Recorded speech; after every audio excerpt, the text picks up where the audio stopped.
The adventures of lovable slime Rimuru have been popular in both light novel and anime forms.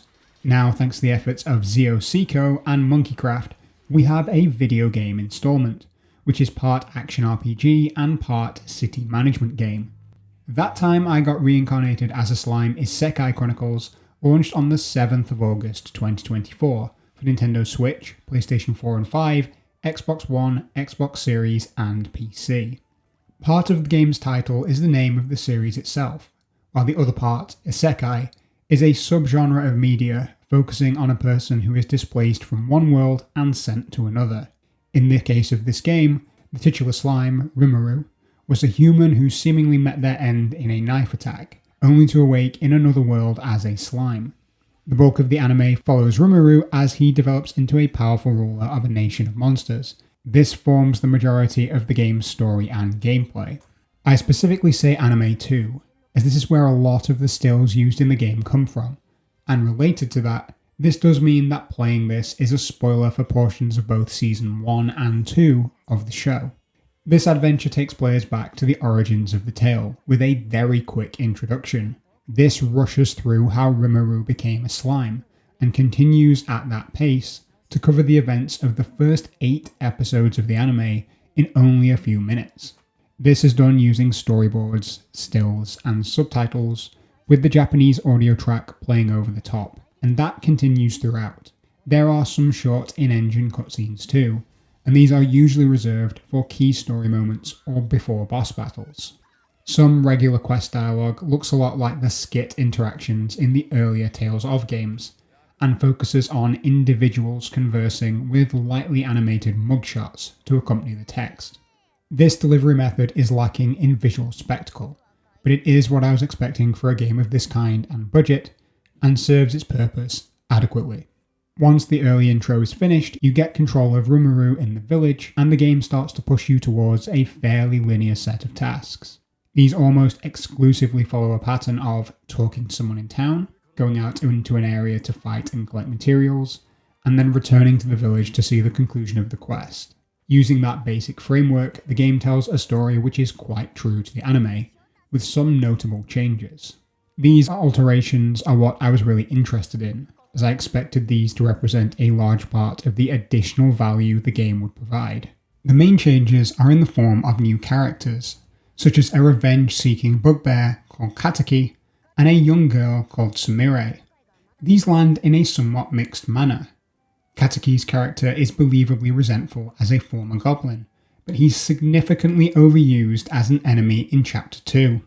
You fight him multiple times with only short bursts of content between these encounters. This is a theme that repeats itself with other enemies in the game too, and while I understand the desire to create familiarity with a foe, there is a severe level of repetition in a lot of these that devalues each individual encounter. I'm keeping a lot of the later story content out of this for spoiler reasons, and won't be mentioning too much about Sumire for that reason, but unfortunately, this didn't get any better as the game progresses through its 5 chapters, all the way through to the credits rolling. This took 20 hours to complete, and another hour and a half to finish the endgame boss gauntlet. As a very high level overview, I believe that this game would have a lot of similarities to Atelier Nelke. This was an Atelier title released in 2019, which also features a city builder mechanic, side-scrolling combat, and was designed to be a fan service title, very much in the same vein that this game is. The most obvious difference between the two is that the combat in this game is action-based, while Nelke's was a turn-based system. Leaving the town of Tempest, the player can select 3 characters to take into combat areas, with 2 additional support characters. These areas are dungeons of sorts, where the player team moves along the pathways to experience different events. These are quite limited and are mostly either combat encounters or chests to open. In combat, you can switch between any of the 3 deployed combatants, and use a mix of special abilities, ultimate abilities, and regular attacks to dispatch your foes. Combat follows a very simple structure, and each character has their own special skills and finisher abilities. Each ability has their own affinity, with enemy monsters having one of these too. This works like an elemental advantage and disadvantage system, where, for example, water moves do more damage to fire creatures. Enemies have a shield or armor bar you need to break before you can take down their health, and this does cause some fights to become prolonged, but generally didn't interfere with game flow. This combat is simplistic yet functional, as there is not a great deal of technical or mechanical nuance in each encounter. You use one of your 3 assigned skills, follow these up with some normal attacks as filler, and if your recharging special skill meter is above 100%, you can use that character's ultimate skill or one of your support abilities. The screen can get overwhelming with effects at times, and as a result, it's difficult to see some wind-ups for attacks when these are flying everywhere. But I have definitely come across worse systems than this, even if the depth is lacking. The biggest issue is the delays and unresponsiveness of switching between characters, and sometimes you'd have to press the button multiple times before it registered.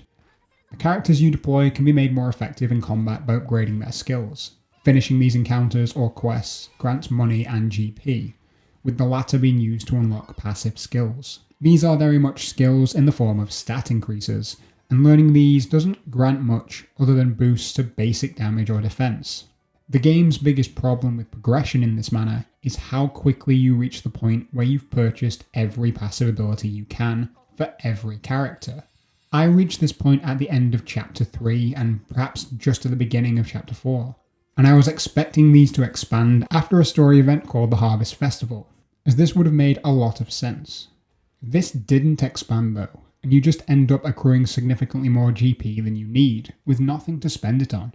This left a lot of the latter part of the game feeling stagnant. Your character's stats can be augmented by the town's progress too, with each building in Tempest offering a small contribution to your overall power in the form of Tempest Resonance. The items and money you find and earn throughout the game are used to create buildings in town. These sometimes serve story functions and sometimes serve other functions, such as the farm and ranch, which periodically grant materials, and the training building or dojo, which levels up characters that you aren't taking with you on combat encounters. In general, the city building mechanic is undoubtedly the most underwhelming part of the game. Of course, this was never going to be like Anno or City Skyline, but what it is falls short of even the most basic implementation of the genre. You are spoon-fed each building via quests, and there's no meaningful choice in where to place each one, aside from a few buildings that are forced to be built in specific places. The game even has an auto-build button in the event you want to be completely hands-off with this mechanic. Given how much of this franchise revolves around Rimuru's development of Tempest, it is a shame that there's not enough in this game to warrant much more discussion. This is a massive missed opportunity, and as a result, city building is an incredibly shallow mechanic. This leaves the game to be propped up by its fan service, and that does achieve the goal to some degree. All of the series' key characters are here, from Shion and Shuna to Benimaru and Gabiru. Even some characters that I wasn't expecting to have models and could easily have been skated over, like Grusis, do feature. There are some strange exclusions from the story to offset this, like Clayman, for example, who is absent from both the parts of the story told through stills and the parts with models. For fans of the anime who might be expecting an arc where Rimuru acts as a teacher, that too is quickly skated past and not featured. When the focus of this game is put on Rimuru's inner circle, there are flickering moments where I can see a target audience for this title. There are some side quests that feature Gobta's attempts to get one over on his teacher, Hakuro, and others where Shion tries to cook with disastrous results. These are the character-based fanservice scenes that fans would expect and want to see, but these are brief moments of familiarity among sometimes hard to overlook other qualities. This isn't helped because in large part the game is, graphically speaking, a good Xbox 360 game at times and a really bad one at others. This is most apparent by the fact that the best looking character model is Rimuru in slime form, and that's basically a blue sphere. Add into this that the game didn't always run smoothly at 60 FPS and suffered from frame rate drops on PC, and this was a generally poor technical showing all round. Throughout all of this, I'm not ignorant to the fact that this game probably didn't have a big budget, and has been designed for a very specific audience. However, I think that it's going to be difficult to justify the cost of this game as a consumer, regardless of your fandom for this series. And to clarify, I am a fan of this series. To wrap things up, this game has fleeting moments of competency, most notably during the combat, which is repetitive and simple, but functional. On occasion, this provides a nod of nostalgia to fans of the series that might elicit a flicker of value, but the rest of this feels like there was never enough content or depth to make a game, even one that was priced closer to €40 or £40 than it was 70. Objectively speaking, no matter how I approach this subject, I cannot find enough here to recommend, regardless of your level of fandom for Rimuru and his friends.